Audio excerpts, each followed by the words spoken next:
दोस्तों आज की सबसे पहली और बड़ी खबर, झारखंड में बिना ओबीसी आरक्षण के होंगे पंचायत चुनाव। दोस्तों बड़ी खबर है, झारखंड सरकार बिना ओबीसी आरक्षण के पंचायत चुनाव कराएगी। मंत्री आलमगीर आलम ने कहा कि चुनाव रोकने से केंद्र से आवंटन राशि नहीं मिलेगा। उन्होंने कहा कि सरकार आरक्षण के लिए आयोग गठित करेगी। आरक्षण का मामला संवेदनशील है। मंत्री आलमगीर आलम ने कहा कि सरकार पिछड़े वर्ग को 27% आरक्षण देगी, इस पर अध्ययन हो रहा है। सरकार ने स्पष्ट किया है कि 3 माह पहले से जारी ओबीसी आरक्षण की व्यवस्था के आधार पर ही चुनाव होंगे। सरकार ने यह भी साफ किया है कि चुनाव बहुत जल्द होंगे। अधिसूचित क्षेत्र व गैर अधिसूचित क्षेत्र में एक साथ चुनाव कराए जाएंगे। दोस्तों बड़ी खबर है, सीबीएसई ने जारी किया सीटेट का रिजल्ट। सीबीएसई ने आखिरकार बुधवार को सीटेट रिजल्ट जारी कर दिया। परीक्षार्थी आधिकारिक वेबसाइट ctet.nic.in पर जाकर सीटेट रिजल्ट देख सकते हैं। सीटेट पेपर 1 में 18,92,276 अभ्यर्थियों ने रजिस्ट्रेशन कराया था। इनमें से 14,95,511 अभ्यर्थियों ने एग्जाम में भाग लिया था। कुल 4,45,467 पास हुए। वहीं पेपर 2 में 16,62,886 अभ्यर्थियों ने रजिस्ट्रेशन कराया था, जिनमें से 12,78,165 अभ्यर्थियों ने भाग लिया। इनमें से 2,20,069 अभ्यर्थी सफल हुए। 7वीं जेपीएससी मेंस एग्जाम का रास्ता क्लियर। झारखंड हाईकोर्ट ने 7वीं से 10वीं जेपीएससी मेंस एग्जाम पर रोक लगाने से इनकार कर दिया है। 11 मार्च से 7वीं जेपीएससी मेंस एग्जाम होने वाली है। झारखंड हाईकोर्ट ने जेपीएससी मुख्य परीक्षा पर रोक लगाने से इनकार कर दिया है। हाईकोर्ट के आदेश के बाद अब मुख्य परीक्षा का रास्ता साफ हो गया है।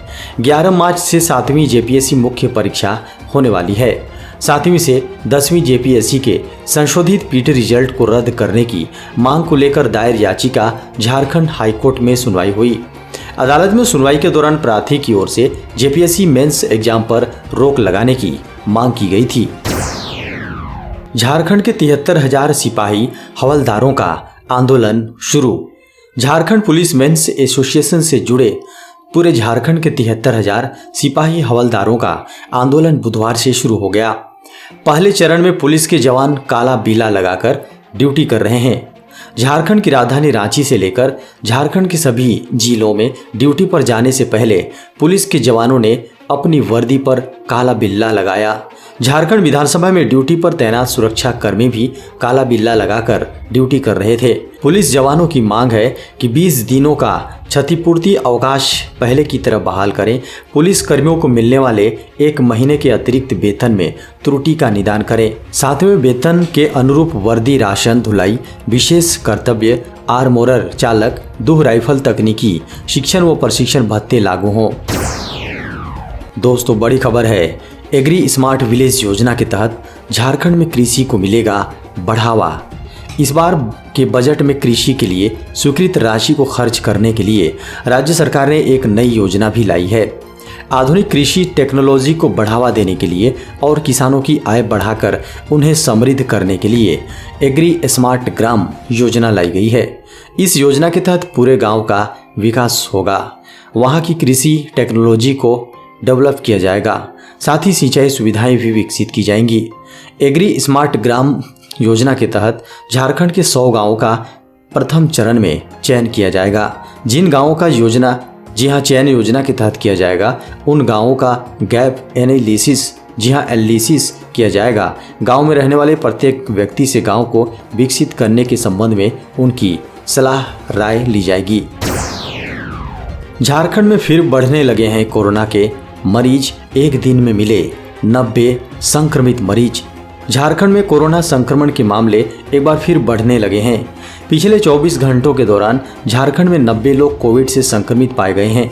इनमें से 75 लोग झारखंड की राजधानी रांची से हैं। पूरे झारखंड में सक्रिय मामले 274 हो गए हैं। इनमें झारखंड की राजधानी रांची के 178 लोग हैं। लगभग 10 दिन पहले रांची के 2 सबसे बड़े हॉस्पिटल रिम्स और सदर हॉस्पिटल में कोरोना के मरीजों की संख्या 0 हो गई थी। दोस्तों बड़ी खबर है, 12 साल से अधिक उम्र के बच्चों को लग सकेगी कोवोवैक्स वैक्सीन।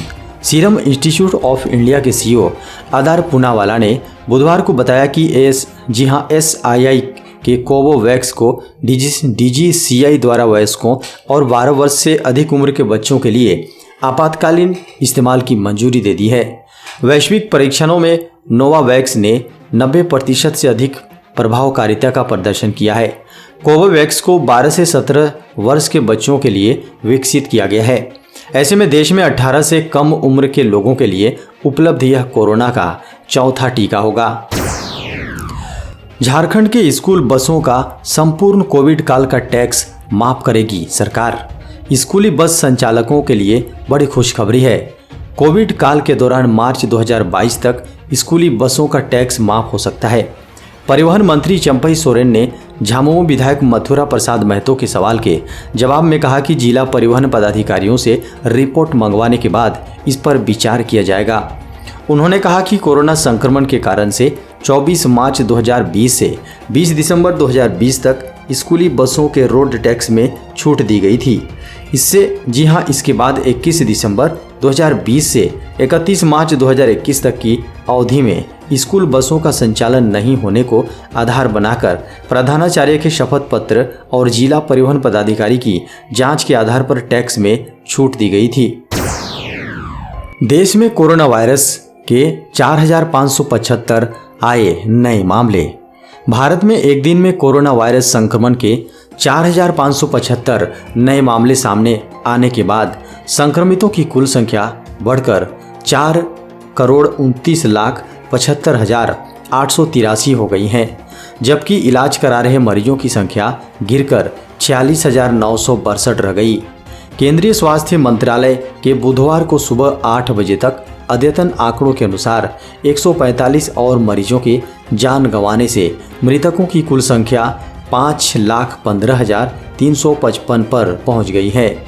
उपचाराधीन मरीजों की संख्या संक्रमण के कुल मामलों का 0.11% है, जबकि कोविड-19 से रिकवर होने वाले लोगों की राष्ट्रीय दर 98.69% है। आंकड़ों के अनुसार पिछले 24 घंटे में कोविड-19 के उपचाराधीन मरीजों की संख्या में 2,986 मामलों की कमी रिकॉर्ड की गई है। दैनिक संक्रमण की दर 0.51% दर्ज की गई है, जबकि साप्ताहिक संक्रमण दर 0.62% दर्ज की गई है। इस बीमारी से रिकवर होने वाले लोगों की संख्या बढ़कर 4,24,13,566 हो गई है और मृत्यु दर 1.20% दर्ज की गई। झारखंड विधानसभा से हटाई जा सकती है मुख्यमंत्री प्रश्नकाल की परंपरा। दोस्तों, बड़ी खबर है। झारखंड विधानसभा की कार्यवाही से मुख्यमंत्री प्रश्नकाल की परंपरा हटाई जा सकती है। विधानसभा की नियम समिति ने इससे संबंधित अनुशंसा की है। स्पीकर रविंद्रनाथ महतो इस कमेटी के सभापति हैं। कमेटी ने कहा है कि विधानसभा की प्रक्रिया कार्य संचालन नियमावली के नियम 52 को विलोपित किया जाए। विधानसभा की कार्य संचालन नियमावली की इस धारा में प्रावधान है कि सत्र के दौरान हर सोमवार आधे घंटे के लिए मुख्यमंत्री प्रश्नकाल होगा। इसके तहत विधायक सीधे मुख्यमंत्री से सवाल कर सकते हैं। अगर यह खत्म हो गया तो विधायक सीधे मुख्यमंत्री से सवाल नहीं कर सकेंगे। केंद्रीय कर्मचारियों के लिए बड़ी खुशखबरी। होली के बाद डीए में होगी 3% की बढ़ोतरी। केंद्रीय कर्मचारियों के लिए यह खुशखबरी है। खबरों को माने तो मोदी सरकार होली से पहले सरकारी कर्मचारियों के महंगाई भत्ते में 3% का इजाफा करने जा रही है। All India consumer price index for industrial workers दिसंबर 2021 के आंकड़े को ध्यान में रखते हुए सरकार केंद्रीय कर्मचारियों का डीए 3% तक बढ़ा सकती है। अभी केंद्रीय कर्मचारियों को 31% की दर से डीए मिलता है, लेकिन अब इसे बढ़ाकर 34% कर दिया जाएगा। इस बार होली से पहले ही केंद्र सरकार महंगाई भत्ता बढ़ाने का ऐलान कर सकती है। जनवरी 2022 से कर्मचारियों के डीए में बढ़ोतरी होने वाली थी, लेकिन अब माना जा रहा है कि सरकार डीए में इजाफे का ऐलान 16 मार्च को कर सकती है। दोस्तों, बड़ी खबर है। मनरेगा कर्मियों की मौत पर परिजनों को मिलेगा 5 लाख रुपए का मुआवजा। ग्रामीण विकास विभाग ने मनरेगा में संविदा पर कार्यरत कर्मियों की मृत्यु पर 5 लाख रुपए का मुआवजा देने का प्रावधान किया है। विभाग ने विधानसभा में पेश अपनी रिपोर्ट में इसका उल्लेख किया है। संविदा कर्मियों की ओर से लंबे समय से इसकी मांग की जा रही थी। केंद्र सरकार ने भी कई बार राज्य सरकार को मुआवजे का प्रावधान लागू करने का निर्देश दिया था। ग्रामीण विकास के अलावा भवन निर्माण, पथ निर्माण, ग्रामीण कार्य, पंचायती राज और ग्रामीण विकास विभाग ने भी अपनी अपनी रिपोर्ट में चालू वित्तीय वर्ष में हुए कार्यों और अगले वित्तीय वर्ष के कार्य योजना की जानकारी दी। दोस्तों, बड़ी खबर है, अब क्रेडिट कार्ड का भी इस्तेमाल करना पड़ेगा महंगा। जल्द ही क्रेडिट कार्ड उपयोग करना और महंगा पड़ सकता है। वीजा इंक और Mastercard Inc credit card उपयोग करने पर व्यापारियों द्वारा भुगतान किए जाने वाले फीस बढ़ाने की तैयारी कर रहे हैं। खबरों के अनुसार शुल्क में वृद्धि महामारी के कारण पिछले 2 वर्षों के दौरान टाल दी गई थी। यह अगले महीने शुरू होने वाली है। इंटरचेंज फीस में सबसे अधिक बढ़ोतरी हुई है। व्यापारी इन शुल्कों का भुगतान करते हैं जो कार्ड नेटवर्क द्वारा निर्धारित किए जाते हैं। जब खरीदार अपने कार्ड का उपयोग करते हैं, शुल्क उस बैंक को जाता है जिसने कार्ड जारी किया है। हालांकि दुकानदारों के लिए अदृश्य इंटरचेंज शुल्क व्यापारियों के लिए परेशानी का एक स्रोत रहा है। जी हां, हाल के वर्षों में रिवार्ड क्रेडिट कार्ड की लोकप्रियता के साथ साथ उनकी इंटरचेंज लागत भी बढ़ी है।